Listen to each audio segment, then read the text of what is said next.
भगवान श्री कृष्ण ने बताया कुत्ते को रोटी खिलाने से क्या फायदा होता है और आपको अपने जीवन में इसका क्या पुण्य फल मिलता है। आप लोग नहीं जानते होंगे मित्रों।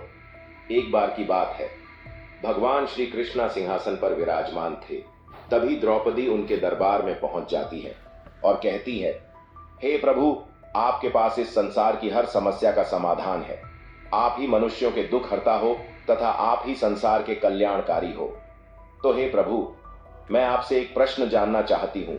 दोस्तों, तभी भगवान श्री कृष्ण कहते हैं, हे देवी, आपके मन में जो भी प्रश्न है आप निसंकोच होकर पूछ लीजिए, मैं आपके प्रश्नों के उत्तर अवश्य ही दूंगा। तभी द्रौपदी कहती हैं, हे प्रभु, मैं यह जानना चाहती हूं कि कुत्ते को रोटी खिलाने से मनुष्यों को कौन सा फल मिलता है। तभी भगवान श्री कृष्ण कहते हैं, हे देवी द्रौपदी, कुत्ते के बारे में तो आपको भली भांति झांक है। आप ही ने कुत्ते को श्राप दिया था। मित्रों, आगे द्रौपदी कहती है, हे प्रभु, हाँ, मैंने कुत्तों को श्राप अवश्य दिया था, परंतु हे प्रभु, आप बताने की कृपा करिए। दोस्तों, आगे भगवान श्री कृष्ण कहते हैं, देवी द्रौपदी, कुत्ते को रोटी खिलाने से मनुष्य को 7 फायदे होते हैं तथा जो भी मनुष्य इन फायदों के बारे में जान जाता है उसका जीवन धन्य हो जाता है और उसको जीवन में कभी दुखों का सामना नहीं करना पड़ता। जो भी मनुष्य पृथ्वी लोक पर कुत्ते को रोटी खिलाता है उसे यह 7 फायदे आवश्यक होते हैं और उसे जीवन में सभी सुख प्राप्त होते हैं और उसे मृत्यु के बाद मोक्ष की प्राप्ति होती है। तो दोस्तों, वह कौन सी 7 बातें हैं, आइए जानते हैं। इस वीडियो में मित्रों, भगवान श्री कृष्ण कहते हैं, हे देवी द्रौपदी, अक्सर मनुष्य कई मौकों पर कुत्ते का नाम लिया करते हैं। किसी को गाली देते हैं तो जुबान पर उनके कुत्ते का नाम आता है। भगवान श्री कृष्ण कहते हैं, हे देवी, वह मनुष्य गाली आदमी को देते हैं पर नाम कुत्ते का बदनाम होता है।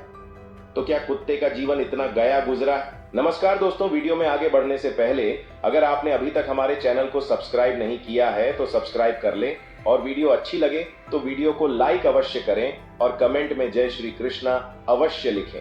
मित्रों, आगे भगवान श्री कृष्णा कहते हैं, हे देवी, एक भूरे रंग का कुत्ता था। वह बहुत ही लाचार था और भूखा प्यासा था। वह गांव में सभी के घर घर जाता है किंतु उसे कोई भी एक रोटी नहीं देता है। वह भूख के मारे इधर उधर भटकता है। तभी घूमते घूमते एक दिन वह नदी के किनारे एक ब्राह्मण के आश्रम के पास पहुंच जाता है। तभी ब्राह्मण से कहता है कि ब्राह्मण देव, हमें लगता है आप बहुत ही विद्वान तथा ज्ञानी ब्राह्मण हैं, तो इसलिए मैं भूख प्यास से बहुत व्याकुल हूँ। कृपया करके आप हमें एक रोटी दे देते तो मैं खाकर अपनी भूख को शांत कर लेता। तभी वह ब्राह्मण कहता है, क्या तुम्हें गांव में एक रोटी कोई नहीं दिया जिसे तुम खाकर अपनी भूख मिटा सको? मित्रों, आगे भगवान श्री कृष्ण कहते हैं, हे देवी द्रौपदी, वह कुत्ता ब्राह्मण से कहता है, हे ब्राह्मण देव, मैं आपको क्या बताऊं, आप मेरी बातों पर यकीन नहीं करोगे। तभी वह ब्राह्मण कहता है, हे स्वर्ण, तुम बताओ, तुम्हारी बातों पर मैं विश्वास अवश्य करूंगा। हमें तुम बहुत ही लाचार दिखाई पड़ते हो। तभी वह कुत्ता कहता है, ठीक है ब्राह्मण देव, हम तुम्हें अपनी बेटी बताते हैं। आगे भगवान श्री कृष्ण कहते हैं, हे देवी द्रौपदी, वह कुत्ता ब्राह्मण से कहता है, हे ब्राह्मण देव, ऐ दुनिया के लोगों, हम पर रहम करो। हमारा कोई घर नहीं होता, कोई आसार नहीं होता, कमा के खाना हमें नहीं आता, हमें वस्त्र भी पहनने का ज्ञान नहीं है, इसीलिए सर्दी गर्मी बरसात में हम ऐसे ही घूमते रहते हैं। हमें पढ़ना लिखना नहीं आता। मित्रों, आगे भगवान श्री कृष्ण कहते हैं, हे देवी द्रौपदी, वह कुत्ता कहता है, हे ब्राह्मण देव, आपकी तरह हमें अनुशासन नहीं आता, हमें आपकी तरह बोलना नहीं आता। यह हमारा दुर्भाग्य ही समझिए, पर हमें आपकी तरह भूख भी लगती है। चोट लगने पर हमें आपकी तरह पीड़ा भी होती है, हमें आपकी तरह रोना भी आता है। बस इन्हीं 3 कामों में हम आपकी बराबरी करते हैं, इसीलिए हम पर दया दिखाइए, हमें और कष्ट मत दीजिए। ईश्वर ने तो हमें वैसे भी कष्ट देकर ही भेजा है, ऊपर से आप लोग हमें परेशान करते हैं। हम आपकी तरह मनुष्य नहीं हैं, हम एक जीव हैं। जब हमारा जन्म हुआ उस समय हमारी आंख कान बंद थे, हम कुछ देख नहीं सकते थे और ना कुछ सुन सकते थे। हम जिस बिछौने पर थे वह रुई की तरह नरम तो था, सर्दी बिल्कुल नहीं लगती थी। मैं मन में सोच रहा था कि किसी बड़े घर में पैदा हुआ हूं, लेकिन जब हमारी आंख खुली तो मैंने देखा कि हमारी मां, जिसे आप लोग कुतिया बोलते हो, वह अपने 4 बच्चों को छाती से चिपकाकर एक बोरे की राख में पड़ी थी। हम 4 भाई थे, बाकी 3 भाई तो सफेद और काले रंग के थे। मैं अकेला भूरे रंग का था। सबसे छोटा मैं ही था, इसीलिए कमजोर भी था। मेरी मां हम लोगों के पास कम आती थी, क्योंकि उसे भी अपने भोजन की व्यवस्था करनी पड़ती थी। यदि वह भोजन का इंतजाम नहीं करती तो हमें दूध कहां से पिलाती। उस एक मां पर हम 4 निर्भर थे। वह बेचारी अपने भोजन के लिए इधर उधर दौड़ती रहती थी। कभी भोजन मिल भी जाता था, कभी नहीं मिलता था, लेकिन वह हमेशा हम चारों का बड़ा ख्याल रखती थी। आखिर मां जो थी वह रात रात भर जाग कर गांव की रखवाली करती थी। मजाल नहीं थी कि कोई अनजान आदमी बुरी नीयत से गांव की ओर भी झांक जाए। दूसरे गांव के कुत्ते भी हमारी मां के डर से गांव में नहीं आते थे। गांव के किसी किसान के खेत में कोई खड़ी फसल खाने आता तो हमारी मां उसे दौड़ाकर भगा देती। गांव वालों के लिए इतना सब करने के बाद भी कोई हमारी मां को भोजन नहीं देता था। उसके लिए उसे मजबूर होकर छीना झपट्टी करनी पड़ती थी। कई बार तो लोग उसे लाठी डंडों से पीटकर भगा देते थे। बेचारी उस दिन भूखी रहकर पेट की आग में जलती रहती थी। मित्रों, आगे भगवान श्री कृष्ण कहते हैं, हे देवी द्रौपदी, वह कुत्ता कहता है, हे ब्राह्मण देव, आखिर भूख तो हमें आपके ही तरह लगती है। ऊपर से उसे अपने 4 बच्चों की चिंता भी लगी रहती थी। आखिर मां जो थी, जब भूख उसे चैन से बैठने नहीं देती और गांव वालों का भी उसे देखकर हृदय नहीं पसीजता, तो बेबस होकर के उसे लोगों के घरों में चोरी करनी पड़ती थी और खाने की कोई चीज मिल जाती तो उसे खाकर अपने पेट की आग बुझा लेती। कई बार तो लोग उसे खाने की वस्तु ले जाते, देखते तो लाठी डंडे लेकर उसके पीछे पड़ जाते। कुछ निर्दयी लोग तो कई बार उसे घर के अंदर बंद करके पीटते थे। हमारी मां का बुरा हाल कर देते थे। मित्रों, फिर वह कुत्ता ब्राह्मण से कहता है, हे ब्राह्मण देव, हमारी मां ने क्या बिगाड़ा था? उसने सिर्फ अपने पेट के लिए भोजन ही तो चुराया था। चोरी करने का हमें कोई शौक नहीं है, पर पापी पेट हमें यह सब करने के लिए मजबूर कर देता है। एक दिन की बात है, बड़ी ठंडी बरसात हुई, ओले पड़े थे, ठंडी हवा चल रही थी। उस ठंड में ठिठर कर हमारे 2 भाई मर गए।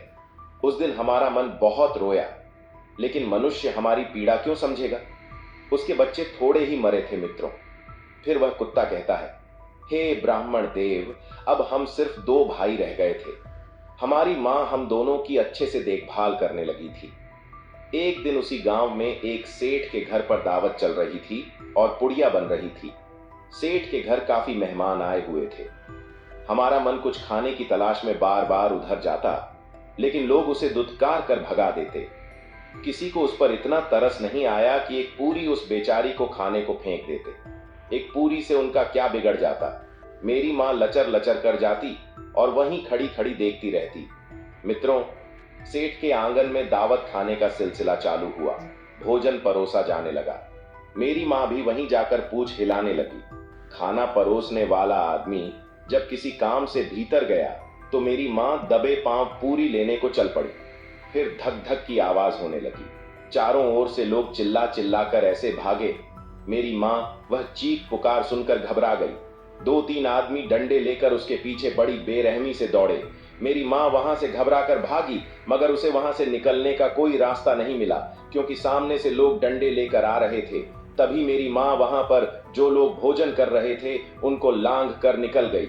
मित्रों, आगे वह कुत्ता कहता है, हे ब्राह्मण देव, मेरी मां अपने निकलने पर इतनी हैरान नहीं थी जितनी कि उन लोगों को देखकर हुई थी जो वहां पर दावत खा रहे थे। वह सब उठकर खड़े हो गए। उन्होंने भोजन करना छोड़ दिया और कहने लगे कि कुत्ते के लांघ जाने के कारण भोजन दूषित हो गया है। सब एक दूसरे से विचार कर रहे थे कि अब क्या किया जाए। खाना तो सब खराब हो गया बेचारा। वह सेठ फूट फूट कर रोने लगा। कुछ लोग तो यह भी कह रहे थे, भाई कुतिया के लांघने से भोजन खराब कैसे हो गया? उसने खाने में या पतलों में मुंह थोड़ी ही डाला है, सिर्फ ऊपर से निकल ही तो गई है। और कहने लगे, शहरों में तो लोग कुत्ते को पालकर घर के अंदर सुलाते भी हैं और खिलाते भी हैं, तो इसमें कोई बुरी बात नहीं है। अगर कुतिया लांघ गई है तो भोजन खराब नहीं हुआ है।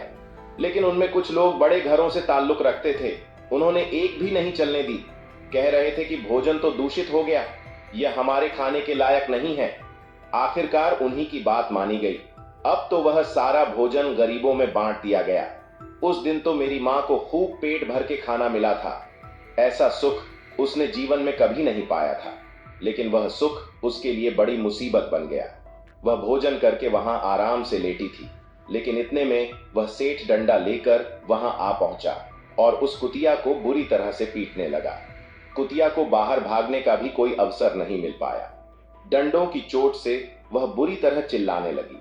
मां का विलाप सुनकर पत्थर दिल भी पसीज जाता है, पर उस निर्दय सेठ को उस पर जरा भी रहम नहीं आया। वह उसे कठोरता पूर्वक पिटता रहा। मां का वह शोर पूरे गांव में सुनाई दे रहा था। तब कुछ लोग आए और उसे समझाकर बोले, भाई जाने दो, भूख में तो आदमी की भी बुद्धि भ्रष्ट हो जाती है। वह तो एक पशु है, उसे अच्छे बुरे का क्या ज्ञान। अब उसे मारकर आपको क्या मिलेगा? जो होना था सो हो गया। लोगों के समझाने के बाद उसने हमारी मां को पीटना बंद किया। मां ने आकर सारी कहानी हम दोनों भाइयों को सुनाई। हमने सोचा कि कितना कष्ट भरा है। हम कुत्तों का जीवन आदमी एक रोटी के बदले एक चोर के जितना पिटता है।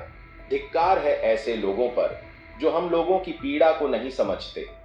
मित्रों, आगे भगवान श्री कृष्ण कहते हैं, हे देवी, वह कुत्ता कहता है, हे ब्राह्मण देव, हमारी कमी यह है कि हम उन मतलबी इंसानों के अधीन रहना चाहते हैं जो हमें कष्ट देता है, जो हमें प्यार से खिलाता है। हम उसके कितने काम आते हैं यह उन्हें नहीं पता। उसके घर की रखवाली तो करते ही हैं, साथ ही साथ और भी बहुत सारे लाभ हैं जिन्हें मनुष्य नहीं जानता। आगे भगवान श्री कृष्ण कहते हैं, हे देवी द्रौपदी, यदि मनुष्य कुत्ते को रोटी खिलाने के फायदे जान जाए तो बहुत से अपने जीवन में होने वाले नुकसान से बच सकता है।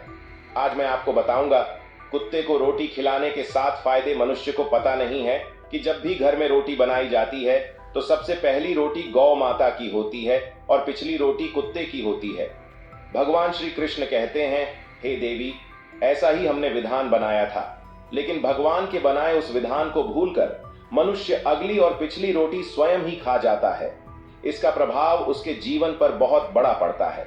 कुत्ता वह प्राणी है जिसको रोटी खिलाने से मनुष्यों के जीवन में पड़ने वाले ग्रहों के दोष भी दूर हो जाते हैं।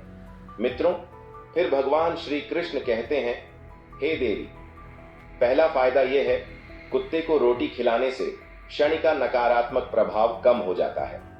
शनि ग्रह जब अपनी कुदृष्टि डालता है तो हर मनुष्य बर्बाद हो जाता है। जिस व्यक्ति पर उनकी महादशा का आरंभ हो जाता है तो बने बनाए काम अपने आप बिगड़ने लगते हैं। वह आर्थिक तंगी का शिकार हो जाता है। उस स्थिति में व्यक्ति यदि कुत्ते को रोटी खिलाता है तो उस पर शनि का प्रभाव बहुत कम हो जाता है। नंबर 2, फायदा यह है कि कुत्ते को रोटी खिलाने से भाग्य आपके पक्ष में हो जाता है। आपके घर के अंदर नकारात्मक शक्ति नष्ट हो जाती है। नंबर 3, फायदा यह है, कुत्ते को रोटी खिलाने से माता लक्ष्मी प्रसन्न हो जाती है और आपके घर में धन दौलत की कभी कमी नहीं रहती। नंबर 4, फायदा यह है, कुत्ते को सुबह शाम भोजन देने से आपका व्यापार बहुत अच्छे से चलता है। नंबर 5, फायदा यह है, कुत्ते को रोटी देने से आपकी आयु में वृद्धि होती है। और नंबर 6, फायदा यह है, कुत्ते को रोटी खिलाने से आपको कभी अकाल मृत्यु का सामना नहीं करना पड़ेगा। नंबर 7, फायदा यह है, कुत्ते को रोटी देने से हमेशा आपका स्वास्थ्य अच्छा बना रहता है और मानसिक रूप से आप मजबूत रहते हैं, ऊर्जावान रहते हैं और अच्छे विचार आपके मन के अंदर आते हैं, क्योंकि भगवान को समस्त जीवों की, समस्त प्राणियों की चिंता रहती है और जो समस्त जीवों पर दया दिखाता है, भगवान भी उस मनुष्य से हमेशा प्रसन्न रहते हैं। भगवान की कृपा सदैव उस परिवार पर बनी रहती है। मित्रों, आप लोगों ने अक्सर अपने बड़े बुजुर्गों से सुना होगा, कहते हैं कि जब कुत्ता रोता है तो अपशगुन होता है, कोई संकट आता है, किसी की मृत्यु होती है, इसलिए कुत्ते को कभी रुलाना नहीं चाहिए। दोस्तों, अगर आपको हमारी वीडियो अच्छी लगी है तो वीडियो को लाइक और चैनल को सब्सक्राइब अवश्य कीजिए। जय श्री कृष्णा, राधे राधे।